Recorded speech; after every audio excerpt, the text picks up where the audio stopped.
এবার দ্য 100-এর আসর থেকে ছিটকে গেছেন মুস্তাফিজুর রহমান। সেই ইনজুরির কারণেই মূলত গোটা টুর্নামেন্ট খেলতে পারবেন না ফিজ।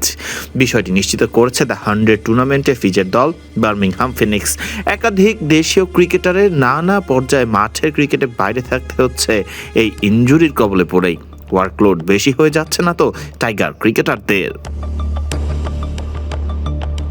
কিছুদিন আগে শেষ হওয়া জিম্বাবুয়ে সফরে ইনজুরির কবলে পড়েছিলেন মুস্তাফিজ, ফলে সেই সফরে আর মাঠে নামতে পারেননি কাটার মাস্টার। বরং জিম্বাবুয়ে থেকে দেশে ফিরেছেন চোট নিয়েই। চোটে ভুগতে থাকা মুস্তাফিজ নিজেকে তৈরি করছিলেন আস্তে আস্তে। কথা ছিল দ্য 100-এ খেলার।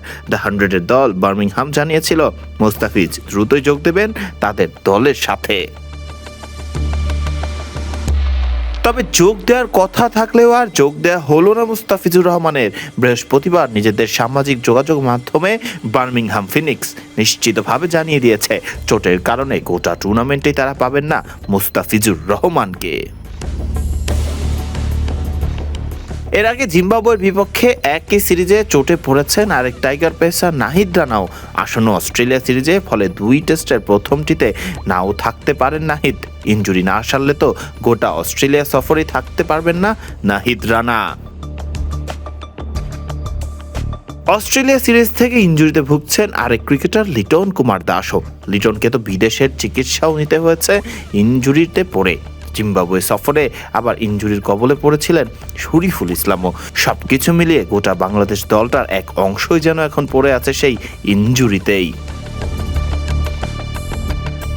মুস্তাফিজকে এর আগে 1 লক্ষ ব্রিটিশ পাউন্ডে দলে নিয়েছিল বার্মিংহাম চলতি বছরের দ্য 100-এর জন্য, বাংলাদেশি টাকায় যা 1.5 কোটি টাকারও বেশি।